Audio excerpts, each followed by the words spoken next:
We'll now do the Ujjayi breath. Everybody else, we all know how to do it. Let's start. Do it quietly for a minute or so, and then we'll add movement.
We'll now add movement.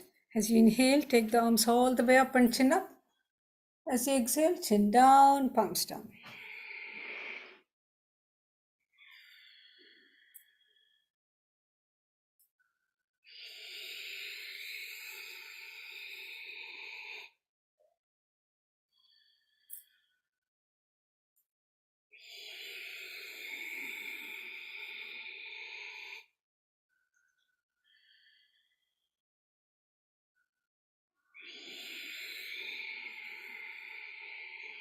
The last one in this direction.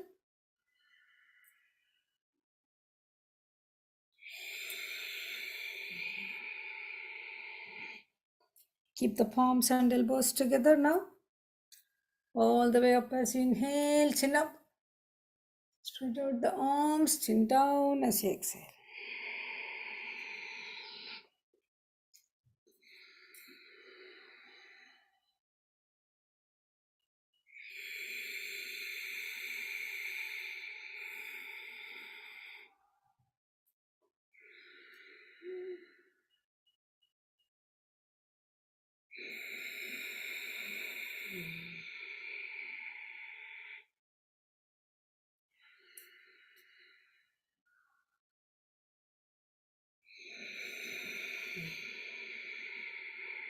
Last one.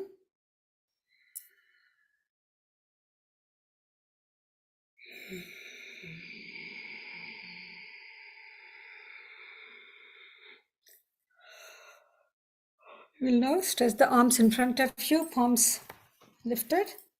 Stretch out the legs, flex the feet. Inhale, spread out the fingers and the toes. Exhale, make loose fist and bend out the wrist. Do the same with your feet.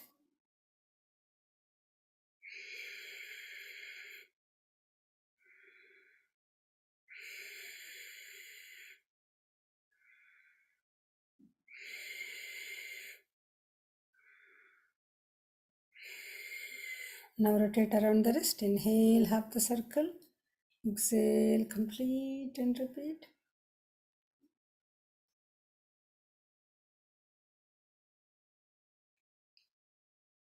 Reverse the direction.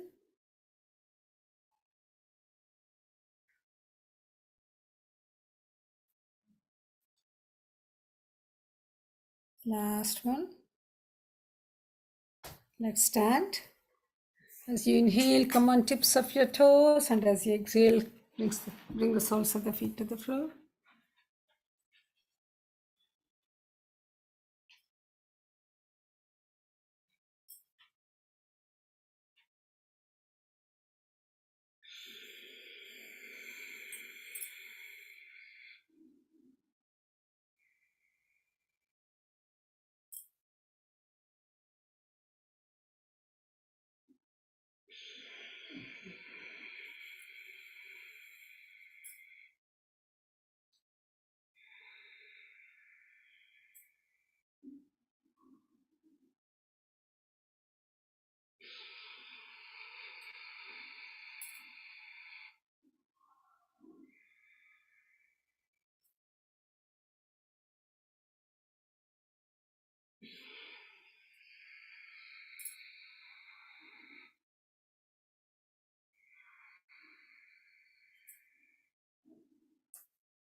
Last one.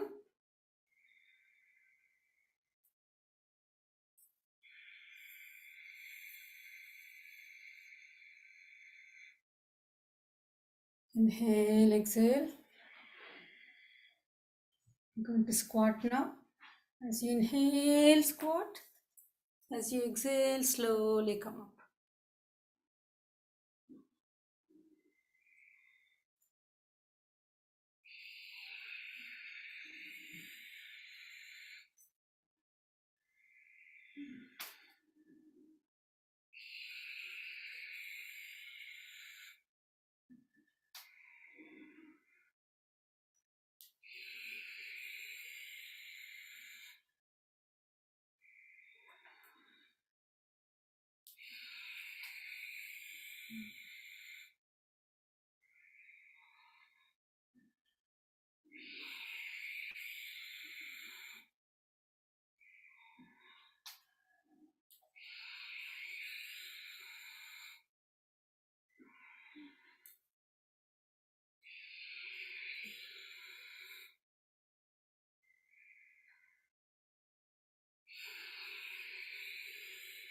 Last one.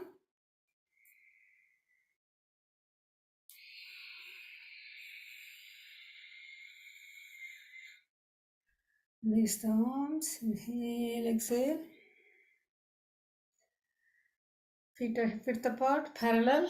Bring the arms behind.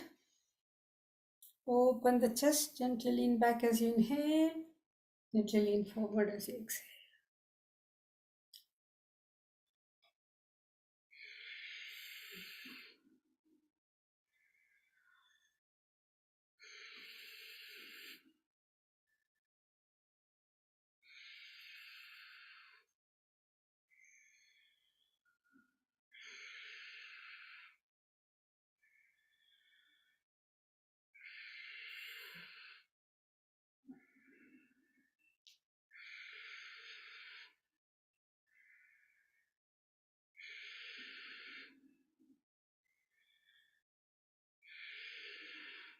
Last one.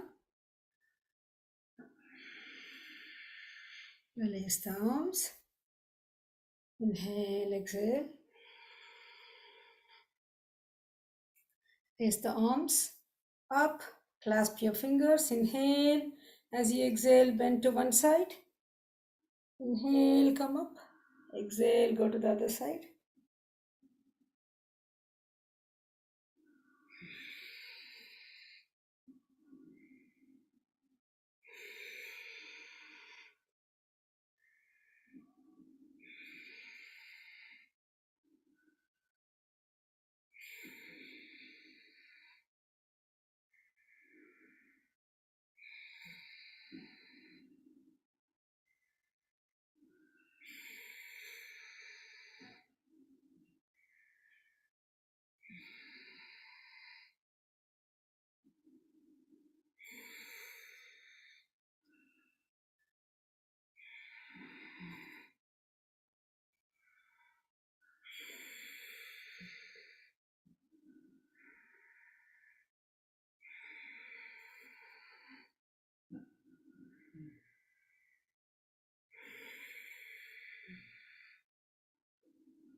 Last round.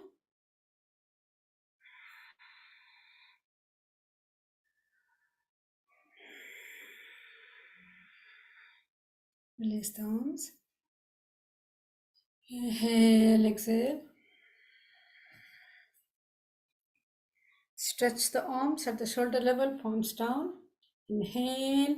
As you exhale, turn the entire torso to the left. Bring the right palm to the left shoulders. Pause. Inhale, come up. Exhale, go to the other side.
Last round.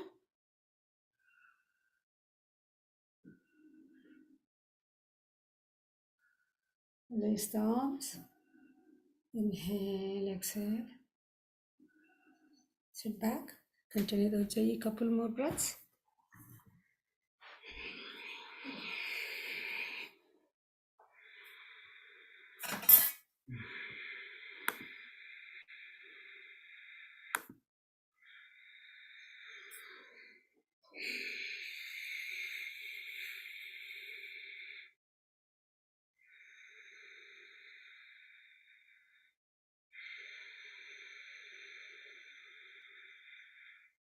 Let's do Kapalbhati. Draw the abdomen in, feel a lift in the pelvic floor.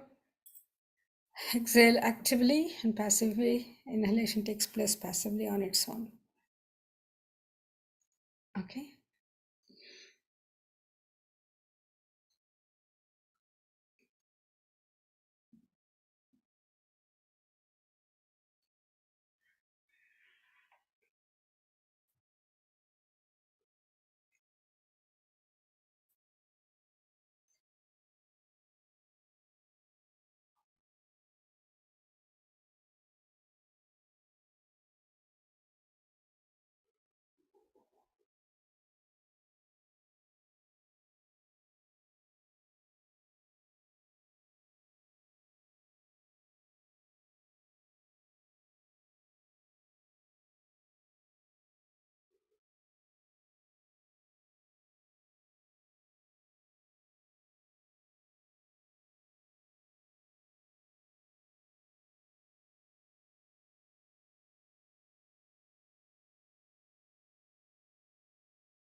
Slowly normalize the breath and do 3 Brahmaris.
Being Sunday, we do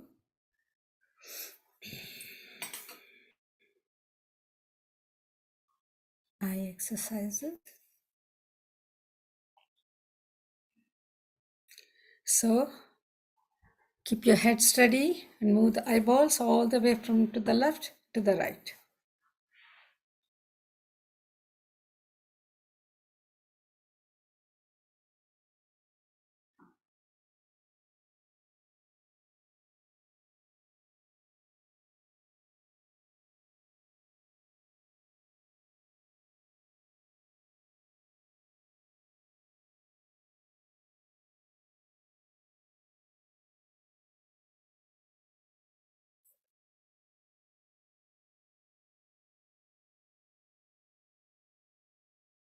Now top to bottom.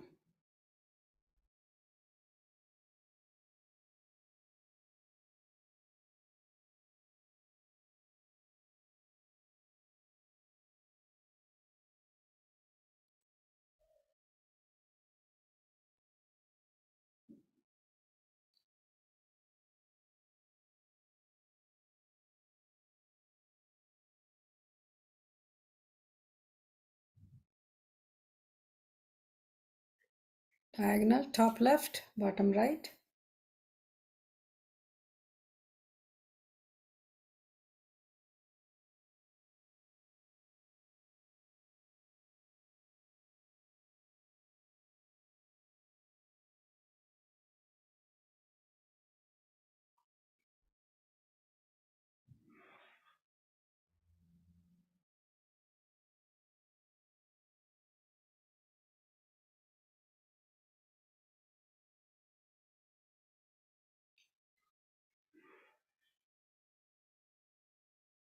The other diagonal, top right, bottom left.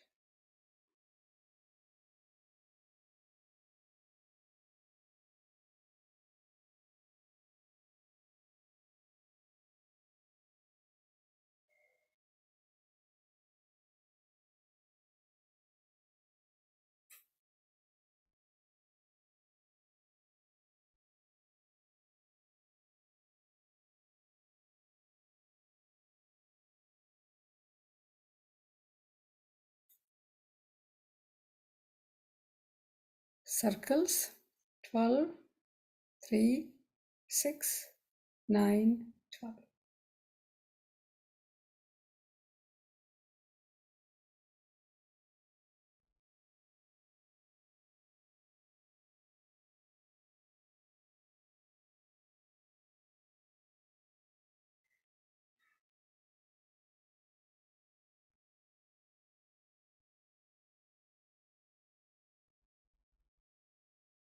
Reverse the direction.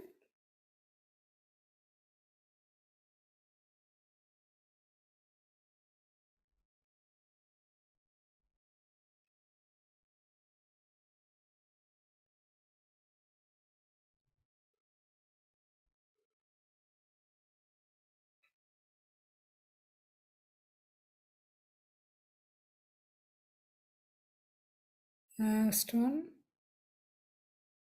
Now, random zigzag patterns.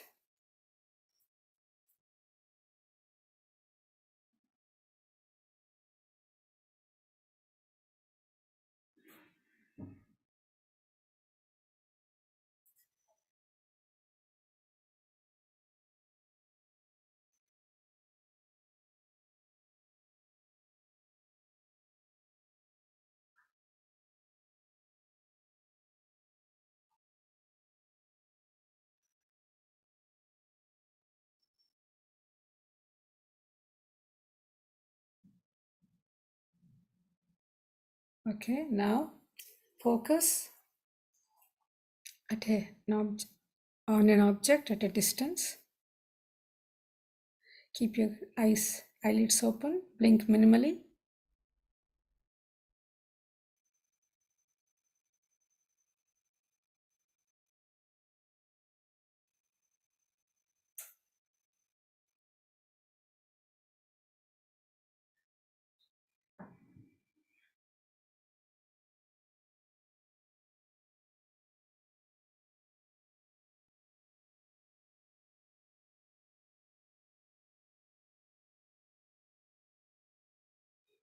Focus at the tip of your nose.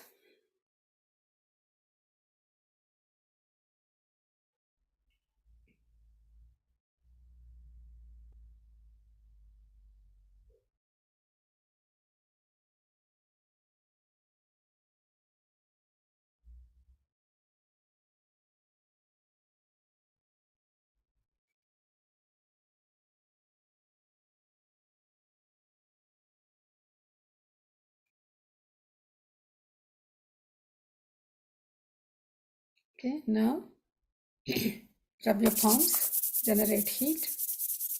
Make a cup, cover your eyes, let the warmth massage all the around the eyes.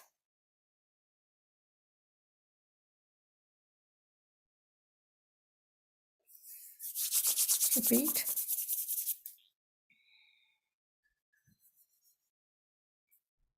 We missed one part where you squeeze your eyes and open your eyes. Let's do that. Squeeze your eyes and open them.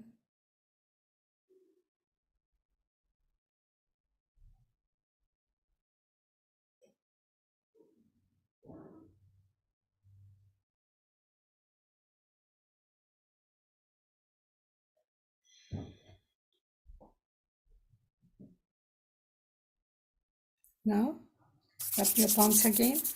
Make a cup and massage all around the eyes.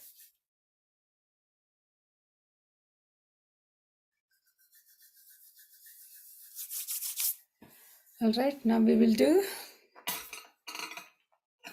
spinal alignment stretches.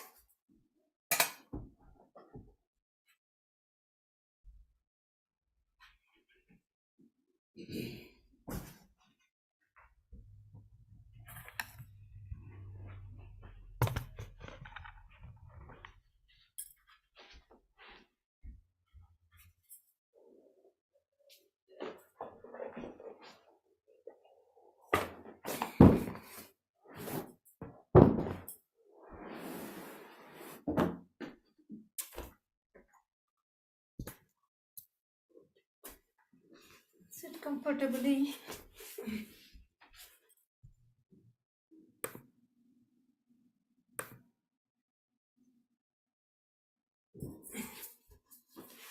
Bring your arms behind.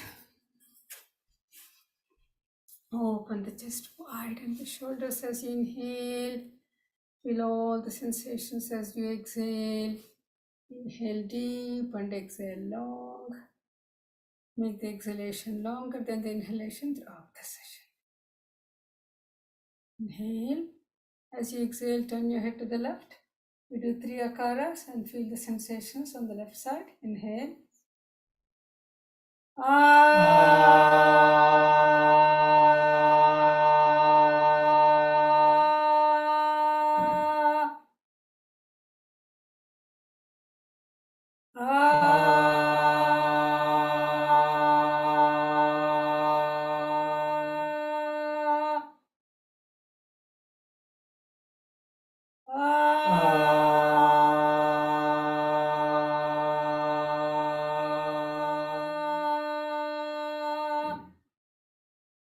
Inhale, as you exhale, turn the entire torso to the left. We do 3 more akaras. Inhale.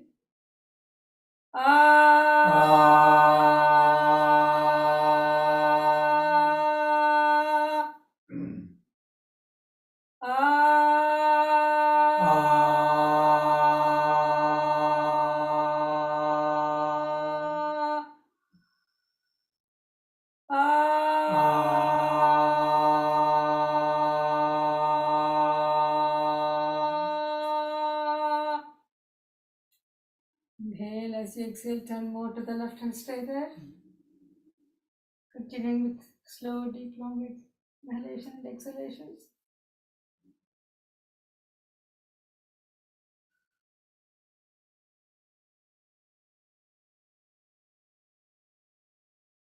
With the next exhalation, turn even more to the left and stay there.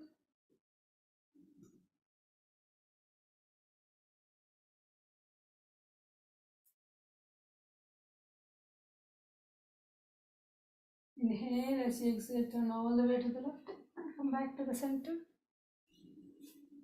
Inhale, exhale. Inhale, as you exhale, turn your head to the right. We do 3 akaras. Feel the sensation on the right side. Inhale.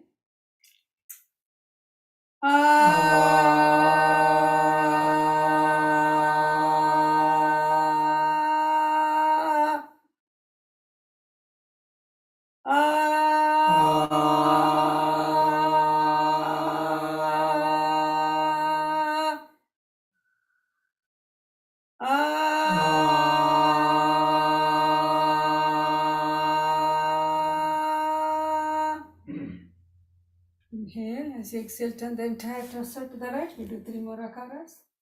Inhale.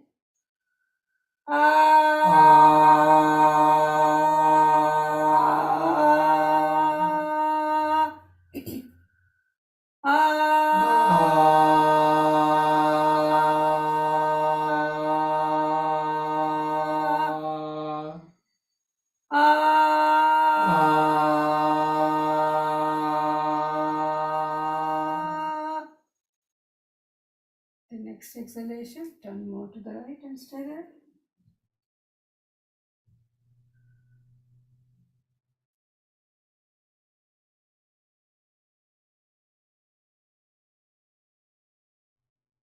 Next exhalation, till even more to the item, stay there.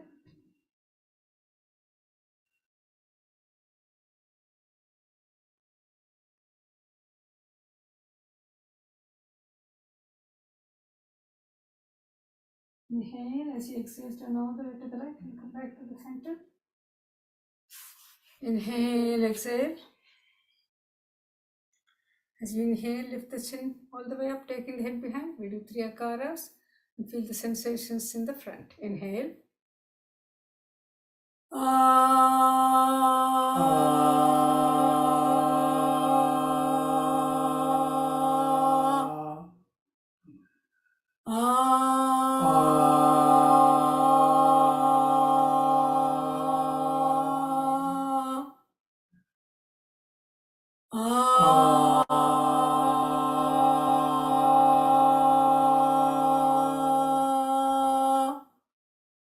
Open the chest wide and the shoulders. As you inhale, lean forward as you exhale, keeping the chin up.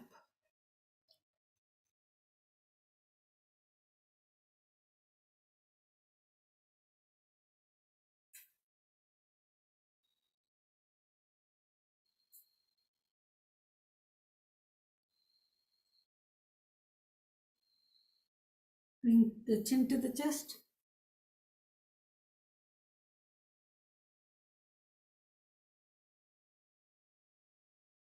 Keeping the chin to the chest, gently straighten the body. Now we do 3 makaras. Inhale.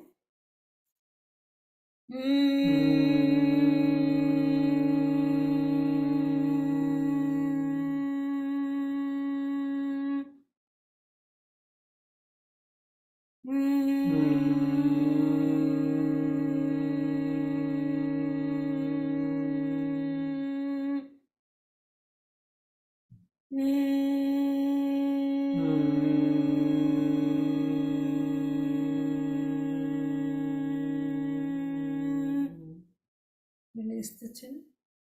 Bring your awareness to the top of the head. We do 3 ohms. Inhale.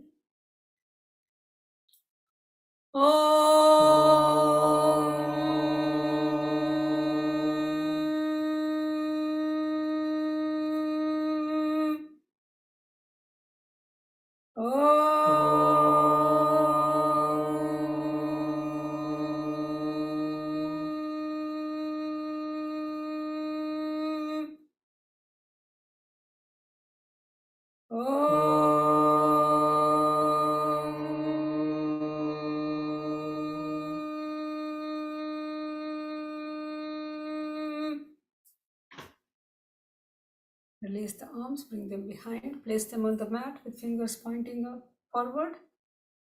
As you press the palms, open the chest, lean into the backward arch. Open the chest wide and the shoulders as you inhale. Feel the lengthening of the spine as you exhale.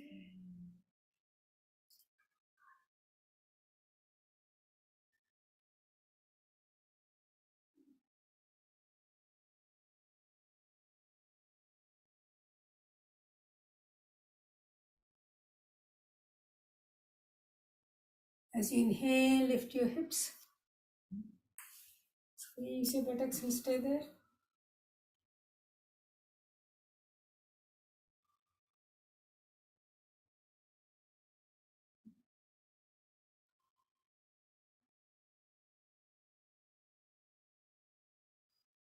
Slowly lower the hips and continue the stretch.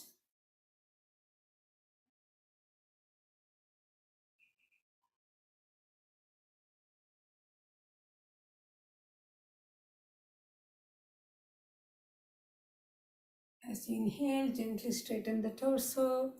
As you exhale, swing the arms forward. Inhale, exhale. Feel the stretch throughout the arms, face and neck relaxed.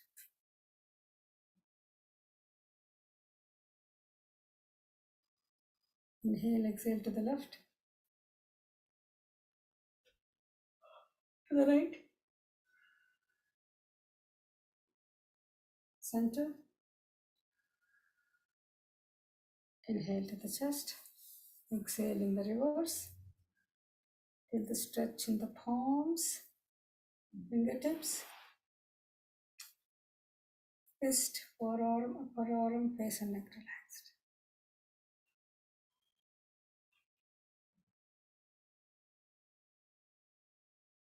Inhale, exhale to the right,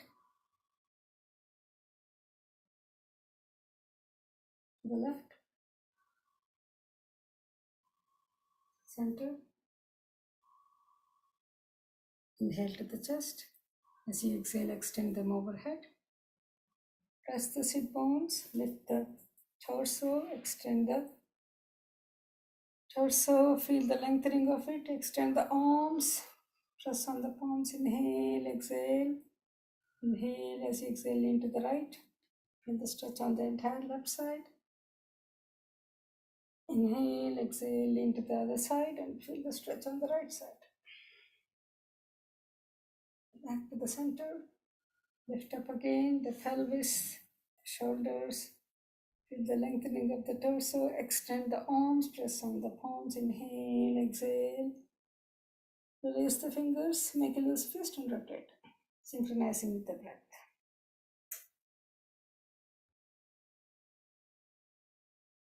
Reverse the direction.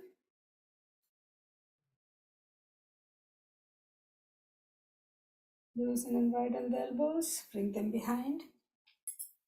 As the arms come down, feel alignment of muscles in the back. We'll now do shoulder rotation in the Vajrasana.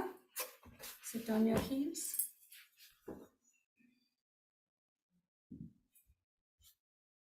Do the J breath as we rotate shoulders. Inhale, exhale.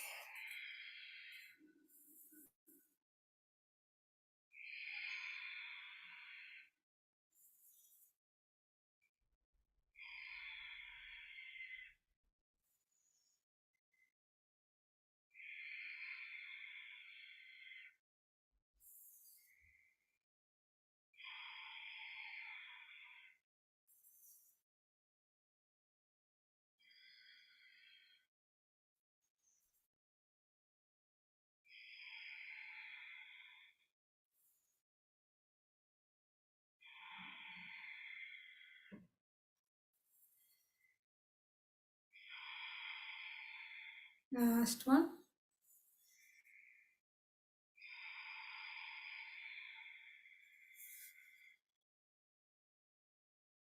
Let's come on force and we'll do the flatten the cup.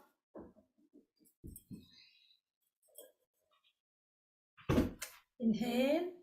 As you exhale, round back towards the ceiling, drop the foot. As you inhale, lift the tailbone, drop the belly button, open the chest. Exhale. Inhale. Exhale. Inhale. Exhale. Inhale. Exhale. The last one. Inhale. Exhale. Back. As you inhale, extend the left leg, flex the foot, stretch through the heel, lift the right arm. With each inhalation, feel the extension of the entire body. As you exhale, feel all the sensations.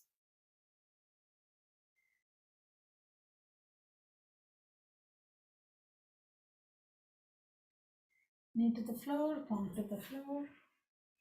As you inhale, extend the right leg, flex the foot, stretch through the heel and lift the left arm.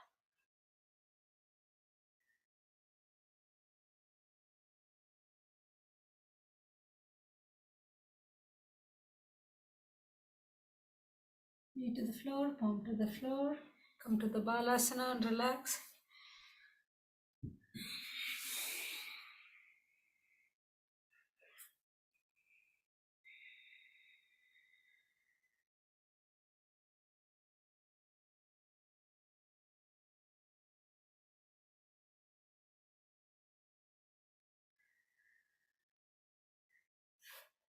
Straighten the body.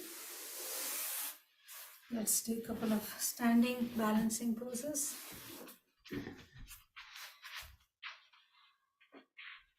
Let's do Vrikshasana today, the tree pose.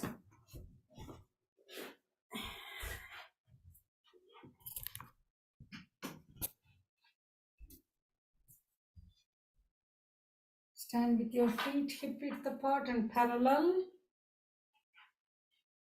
Relax the face, the neck, the chest. Balance the feet on four corners. Visualize the energy from the bottom of the feet going into the center of the earth and giving you the connection to the earth underneath. Inhale, exhale. Shift the weight to the right leg. Make the foot strong and firm by pressing the ball under the big toe into the mat. Gently lift the left foot and place it against the right, below the knee or above the knee. Raise your arms, gaze at it.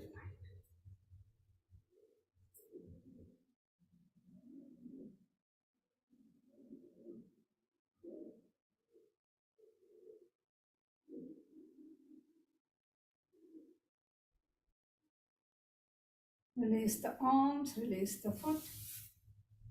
Balance both feet. Inhale, exhale. Now shift the weight to the left leg. Make the foot strong and firm by pressing the ball under the big toe.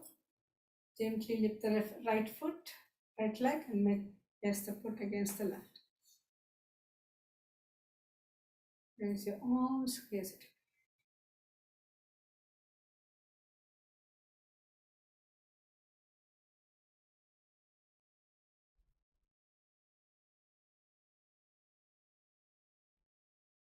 Release the arms, release the legs. Inhale, exhale. We will do Uttanasana. Bring the arms behind. Open the chest, lift the chin up as you inhale. As you exhale, lean forward, keeping the chin up. With each inhalation, open the chest. As you exhale, allow the breath to bring you forward. Reach wherever you can reach and stay there for a few breaths.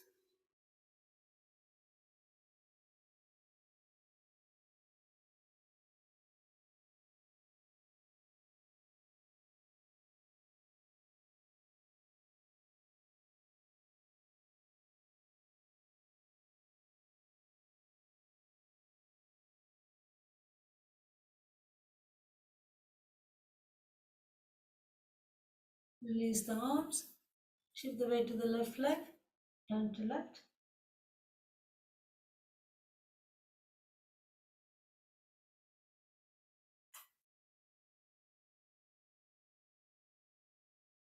Shift the weight to the right leg. Turn to right.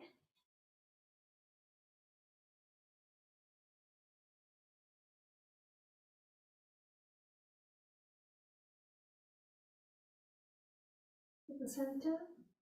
Bring the forehead towards the knees. Stay there for a couple breaths.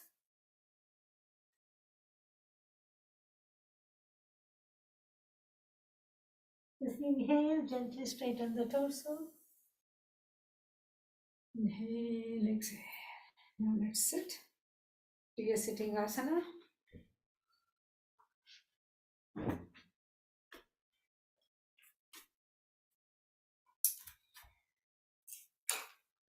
Let's do Gomukhasana today.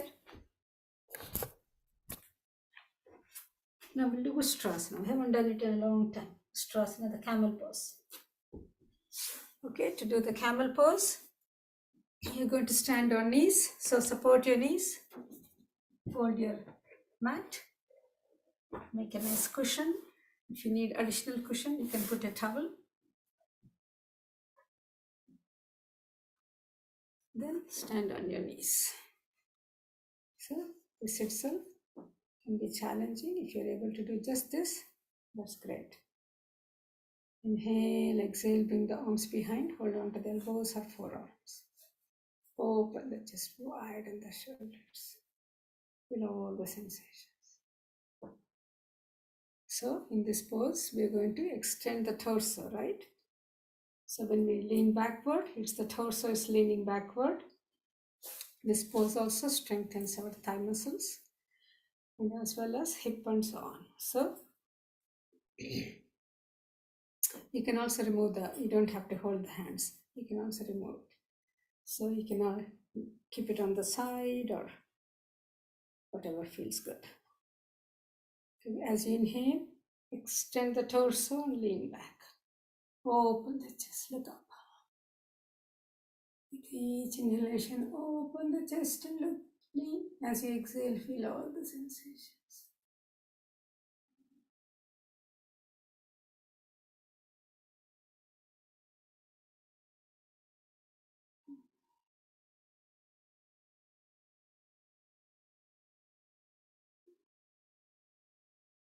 I release my arms and clasp them so that gives me leverage to open the chest and lean back.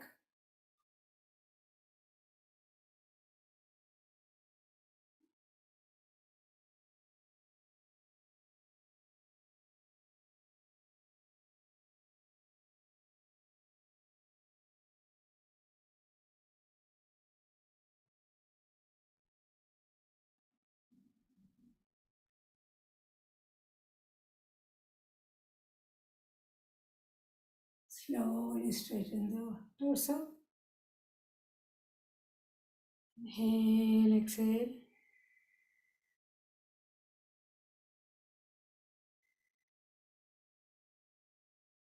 Sit down. We do the reverse of this now.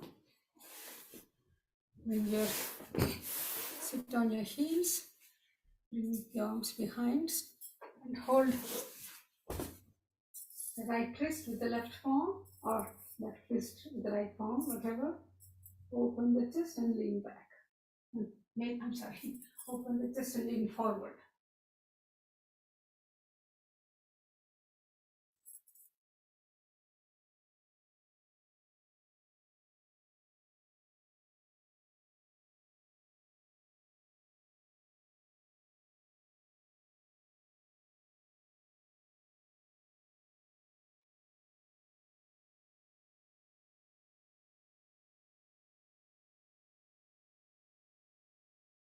Inhale, straighten the torso.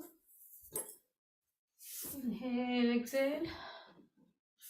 Now let's lie down on our back.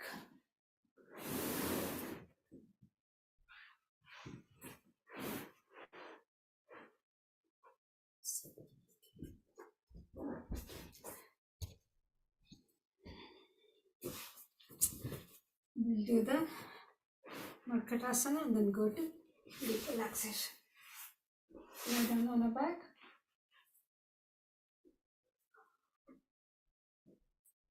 Bend both knees. Bring the heels as close to the butt as possible.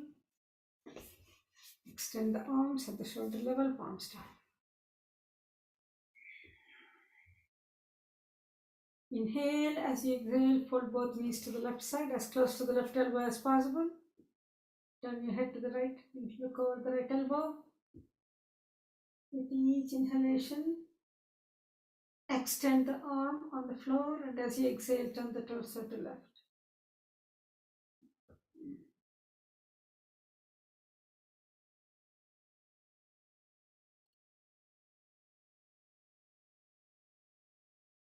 Extend the right leg all the way up.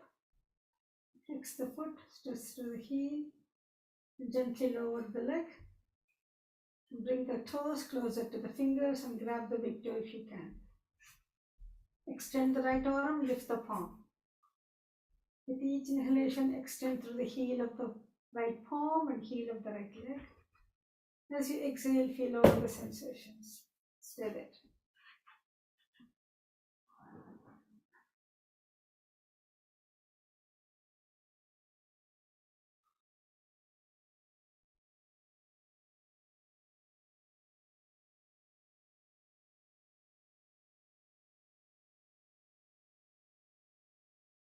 Arm down. Bend right leg, bend both knees together, stay there.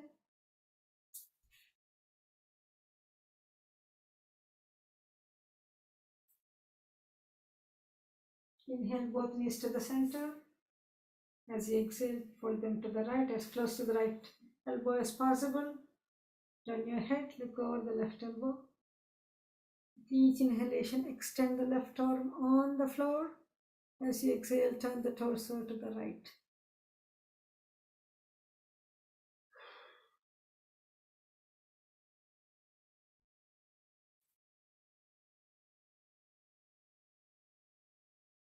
Extend the left leg all the way up. Flex the foot, stretch through the heel, lower the leg, bring the toes closer to the fingers and grab the big toe if you can.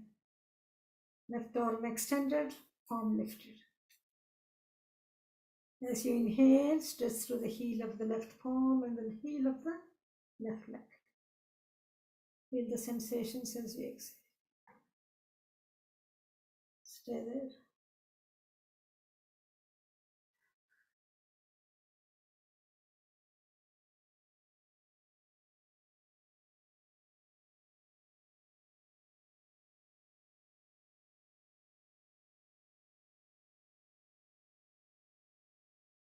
Come down. Bend the left leg, bring the knees together.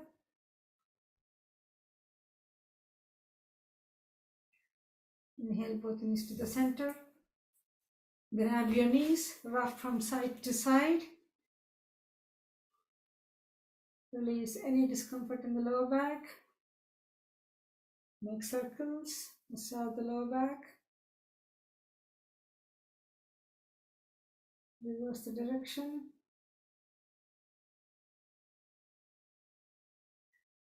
Release the legs. Feet are apart, falling to the side, arms are away from the center of the body, palms facing the ceiling. Totally let go. The whole body is relaxed and collapsed on the floor. Each breath sinks into the mat.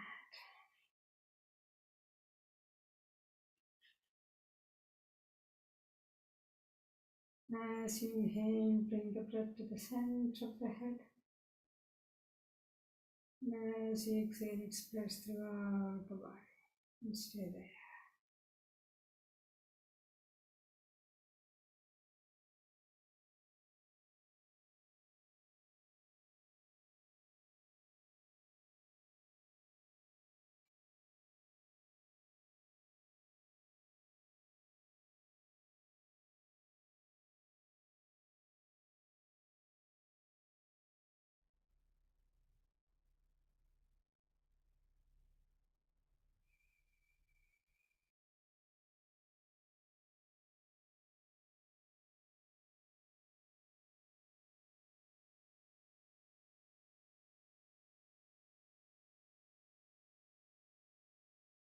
Gently fold your legs and turn to the right side.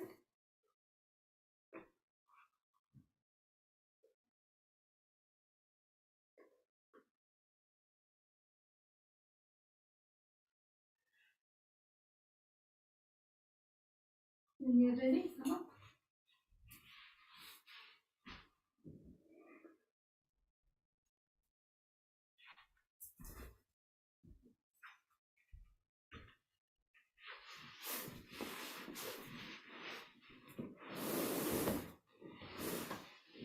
Let's do an alone below.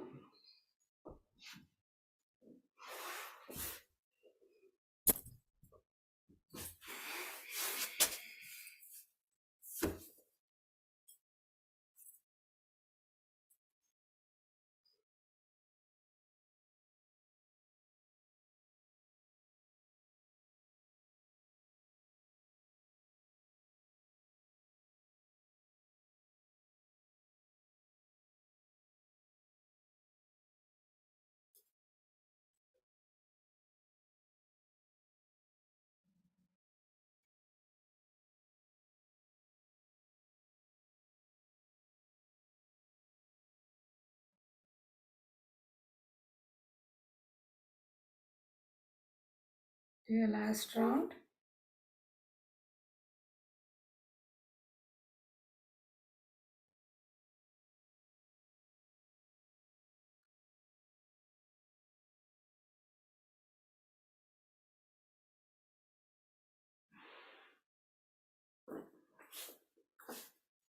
Let's get ready for the Bastrika Pranayama, full lung breathing. Exhale completely. 1. Exhale. 2. Exhale. 3. Exhale. 4. Exhale. 5. Exhale. 6. Exhale. 7. Exhale. 8. Exhale. 9.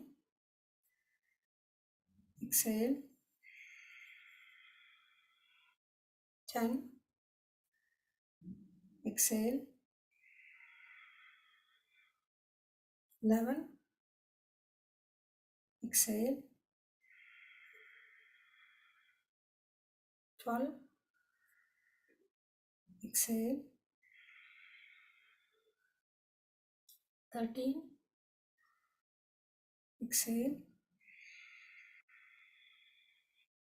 14. Exhale. 15. Exhale. 16. Exhale. 17. Exhale. 18. Exhale. 19. Exhale. 20. Exhale. Jai Kumbhaka followed by a Brahmari.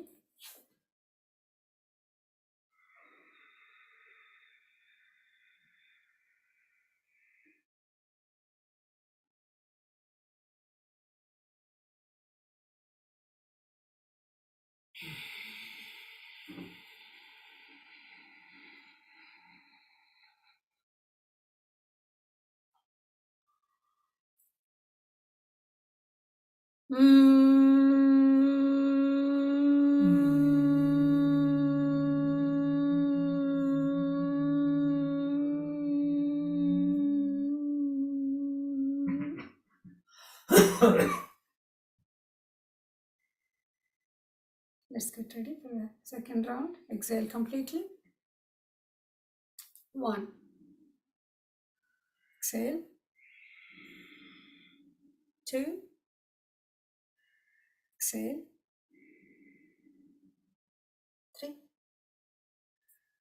Exhale. 4. Exhale. 5. Exhale. 6. Exhale. 7. Exhale. 8. Exhale. 9. Exhale. 10. Exhale. 11. Exhale. 12. Exhale. 13. Exhale. 14. Exhale. 15. Exhale. 16. Exhale. 17. Exhale. 18. Exhale. 19. Exhale. 20. Exhale. Vijay Kumbhaka followed by Brahmari.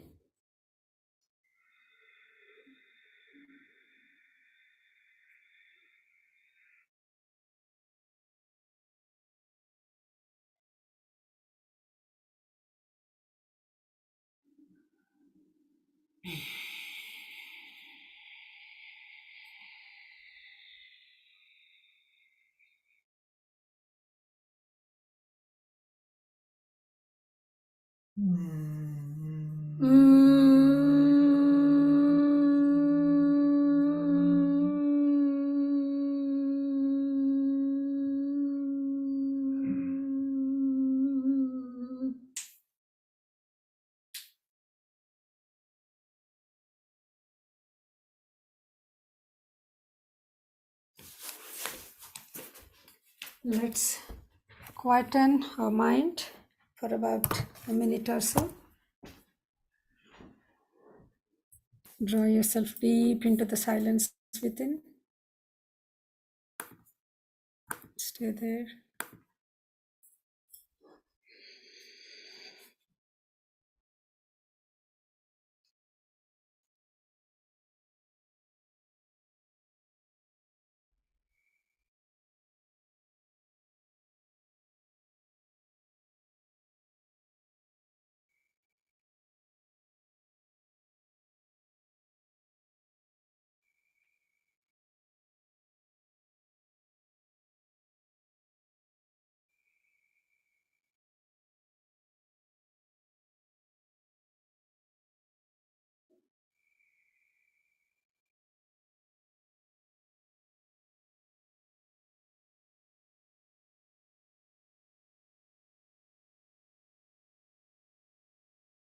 Slowly bring your awareness to the body and the mind. Let's affirm. May I be guided to fulfill the purpose for which I'm born effortlessly. Appreciate your own body and the mind for bringing you to this practice today. Gently rub your palm, lightly massage your face, and look at them as you open your eyes.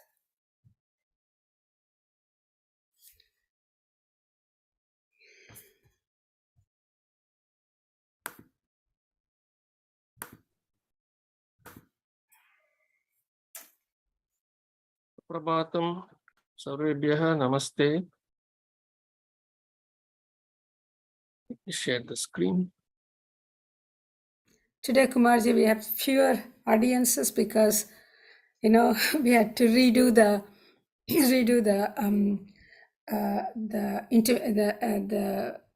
Zoom intimation to everybody. Usually, Oh. it only sets up for certain number of sessions, and after that, we have to renew. And so Right. I did not notice, so people didn't get on time, so only Oh. joined. So my point is, do you want to do a new one today or wait when more people? I don't know. I'm just telling. We will do the new one because anyway I recap the next day, so they will catch up. That's fine. So yesterday we saw the who this Ishvara is. Yeah. So Patanjali Muni on when we started in Sutra 23, he just said, if you cannot do any of those things I have spoken until now, that is whatever he has said until Sutra 22, all the different ways of controlling cittavrittis and all that, and going into dhyana, meditation, getting into the samadhi state and all that. If you cannot do any of those things, he said, just surrender to the divine, complete surrender to the divine, Ishvara pranidhanatva, or do completely surrender to the divine. And now in the next sutra yesterday, he explained the characteristic of Ishvara. So in the next 6 sutras or so, he is going to explain the characteristic of Ishvara. Please understand, how beautifully it is laid out for us. And also, since it is called sutra, sutra means like a bead, and each bead, if you assume as a sutra, they are all linked together, and finally it is linked to the top. So each bead is linked to is touching the next sutra, and it is also touching the previous sutra. So that it is linked to the next sutra, and it is linked to the previous sutra. That is how a bead of mala is. Even a garland of flowers is also like that, touching the next flower. So in the software, we call this as doubly linked list. Doubly linked list, linked to the front, linked to something which is in the front and something which is in the back. This is what we call. So man got this intuition, and that's how he came up with doubly linked list. I'm connecting everything to software or hardware, whichever applies. Okay. So I understand that, and each sutra links to the next one and links to the previous one. So yesterday we saw that this Vishesha Purusha, this Purusha is a Vishesha Purusha, very special Purusha, and whom we are calling as Ishvara, and he is beyond the karma klesha cycle, and is unaffected by the karma klesha cycle. That's what we saw yesterday.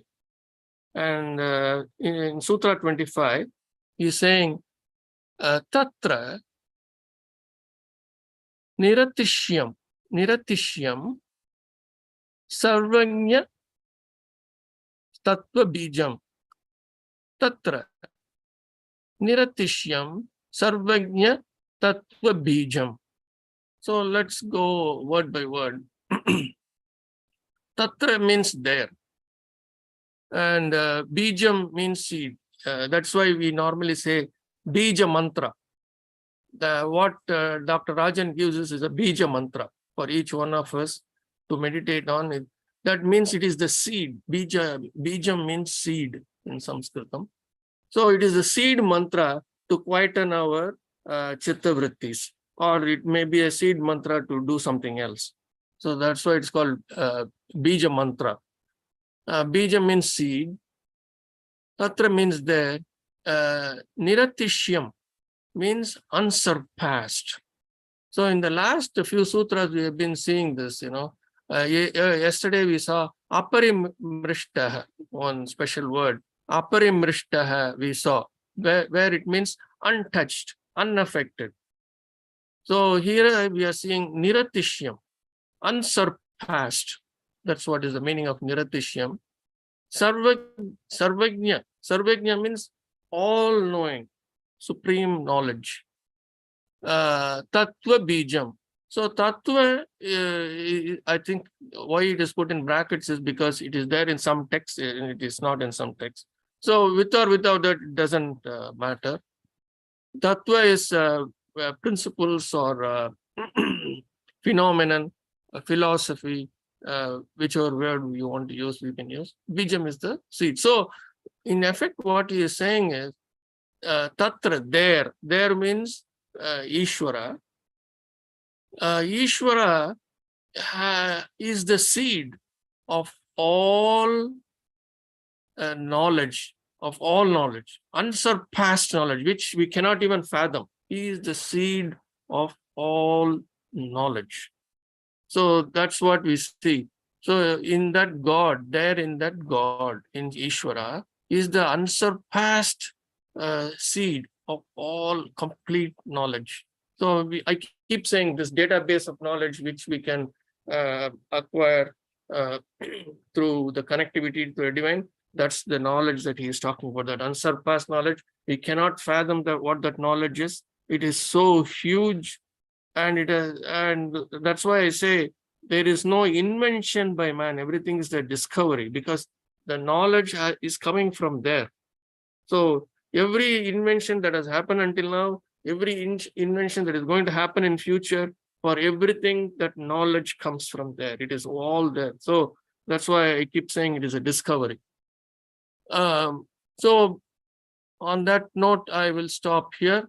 We will discuss this. We can, if you have any questions, go ahead. And let me bring up the PPT so that it gives this little bit more understanding.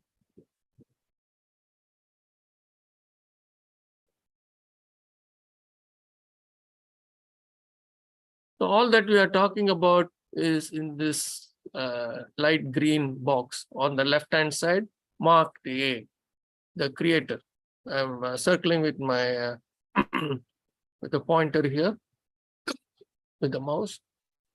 So all that we are discussing is this cosmic intelligence of Ishvara, Sattva Purusha. So that is what we are discussing.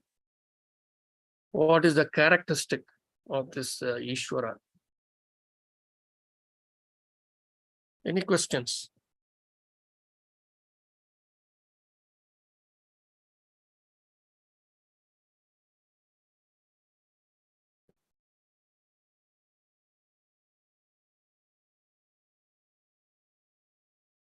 And please understand, we are here in this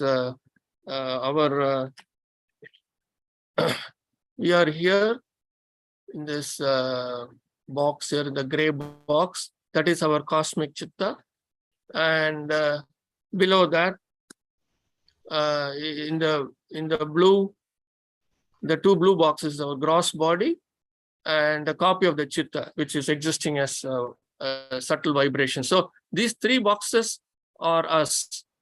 The oval gray box and the two rectangular boxes are us. And then we have connectivity to Prakriti, and then we have connectivity to Ishvara. That connectivity with the Ishvara is what is weak. Although we say broken, it is not really broken, because when in deep sleep, we get that connectivity and the immunity, etc., is coming through from there. And now and then we also get connected when we are in when the mind quietens. Even when we are awake, when the mind quietens, suddenly it may connect. That's how we understand certain things. So when we connect to Ishvara or connect Ishvara, then you don't have any knowledge before, but automatically it comes. All knowledge is there. Some people are not even educated, everything. But when they connect, they get all knowledge. They don't have any medical knowledge or any knowledge, but automatically it comes to them, and then they connectivity. It's like, you connect, and then you have to ask the question. Mm-hmm. It's not automatically everything comes to you. So it's like you go to a library. The library is filled with books, and then you go to the shelf. You pick up the book, right? It is something like that. So you ask a question, and the answer will come. And it is instantaneous. That's what we see with Dr. Rajan, right? He places a question, instantaneous, the answer comes. Yes. So unless we ask, the knowledge is not going to come. We have to ask question after question after question after question. The answers will keep coming. That's how it happens. Okay. Thank you. But what we have to understand is that knowledge is present. Once the connectivity happens, then it is there for us to grab it. Okay. So can we interpret that also as intuitive knowledge, right? The intuitive. Absolutely, yes. Right. And it's not that we don't have connectivity. It is only thing is the connectivity is weak because of the chitta vrittis that is taking up all the energy, and it is the lack of for connectivity to happen. Main thing is the focus and concentration. That's what it is all about. That is why this meditative practice, the yoga practice, everywhere we are saying, keep that awareness here, keep that awareness there, keep the awareness. When you do the postures, keep the awareness on your body, wherever you are stretching. So we are building that focus, building that concentration.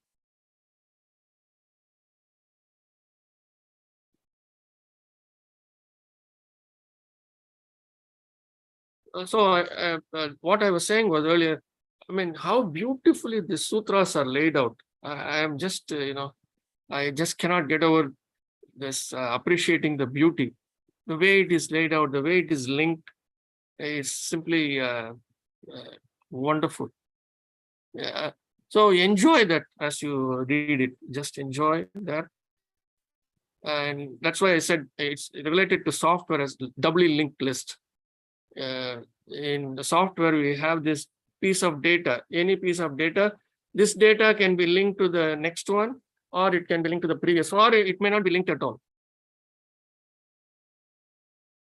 So that's how it can be structured. In memory, it can be structured like that. I agree with you. It's so precise. The whole book is so precise. When he says Ishvara, he goes and defines Ishvara. What is Ishvara in the next? Yes. And nothing is left ambiguous here. Yes. Everything is so precisely defined and kind of given linked, as you say. Yeah, Dr. Rajan would say, oh, he makes a statement, Ishvara Pranidanatva, or surrender to Ishvara. So he could have just left at it, and then he could have just gone on to 6 or 7 sutras later, and he could have continued. But Dr. Rajan would say, maybe there were people who were sitting and listening to what he was saying, and one of the students or one of the disciples or whoever was listening is asking Patanjali Muni, who is this Ishvara? And then he defines the characteristic of Ishvara line by line, next 6 sutras. So you can also take it that way. That makes a little bit more sense to me, because he's not going to be sitting and may or may not be sitting, and because those days, no writing.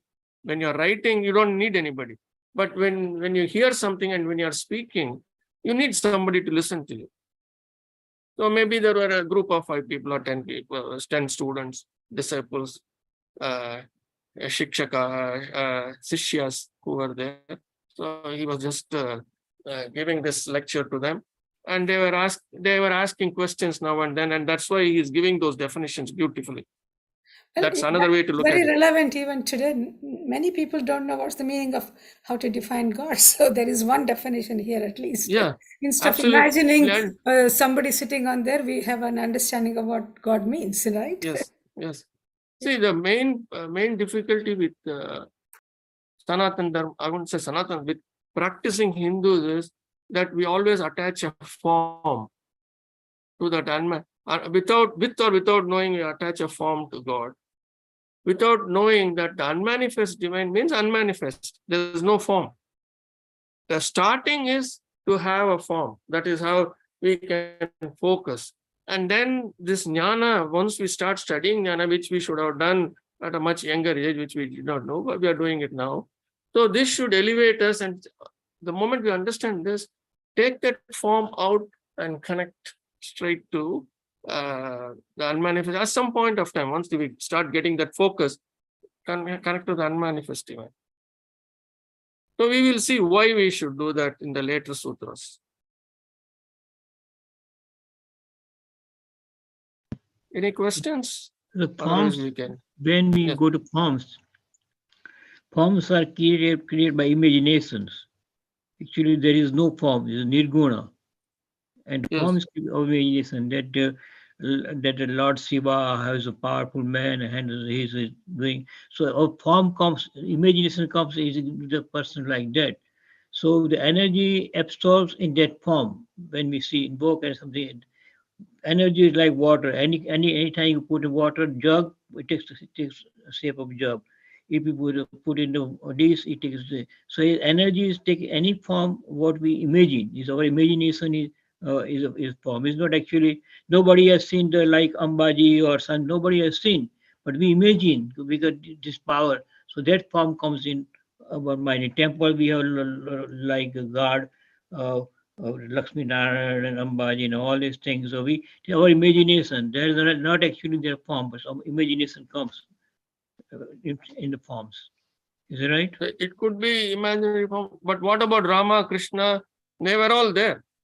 We have enough evidences to show they all lived, right? I know, no, live, but that is not an imaginary form, correct? No, form. I mean that when you go to temple, it's Rama statue. Or say nobody. I mean, no, it's not like that kind of statue because we created a statue. Yeah, of I mean, what you're saying is Yeah. how Rama looked, we created that. That I Yeah. agree. But what I'm saying is, we Yeah. know for sure Rama, Krishna, they all took human forms, correct? Yes, The right. way Yeah. Human form. They have they to took take a human human forms, form. and they Yeah. have come up with this picture of Rama or Krishna based on the Yeah. description given by poets, That's right. great That's poets, what I mean. and like even Vyasa, he only wrote the entire Mahabharata based on his drishti, right? Based on his Yes. connectivity to the divine, he wrote, correct? There was Yes. no recording of what was there. So it is from his connectivity to the divine, from that source, which we have been talking about, from that knowledge, because you can go, you can travel back in time, Yeah. right? Traveling back in time, you can do when that connectivity is there, you can go 1,000 years back, you can go 2,000 years back, it doesn't matter. Mm-hmm. So that's how he took up the source and knowledge, and then he wrote it. All right. So similarly, somebody had that vision and they drew a picture or whatever, and then that became a statue. That's what we have done. Right. That's why I'm saying Assuming imagination. that it is really the form, but even then, what I'm saying, what we are trying to say here is, any form is limited. It is not. It cannot have. It is not that unmanifest divine. It has got a connectivity to the unmanifest divine. Every form has a connectivity, and some forms truly they made effort in such a way that they could get connected to the divine, to the unmanifest divine, and they were connected all the time to the unmanifest divine.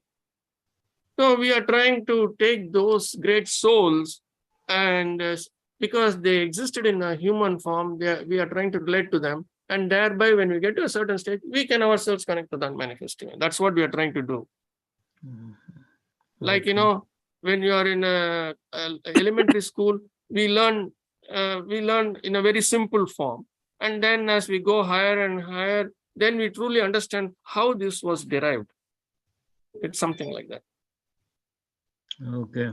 Thank So you. on that note, let us. It's Thank you. 8:40. I don't know if it made sense what I said, because the entire thing is abstract. So we have to kind of imagine things and describe things the way we understand. So all these various forms, some of these based on that intuitive knowledge, people saw this, that this could have existed. They had this deep feeling. This is how Parvati was. So they drew a picture. And that's how we are seeing it that way, as a picture, as a statue, and all that. Okay. But Thank you. remember, Thank you. yes. Thank you. Namaste, everyone. Namaste. Have a Thank you. blessed day. See you Thank all you. tomorrow.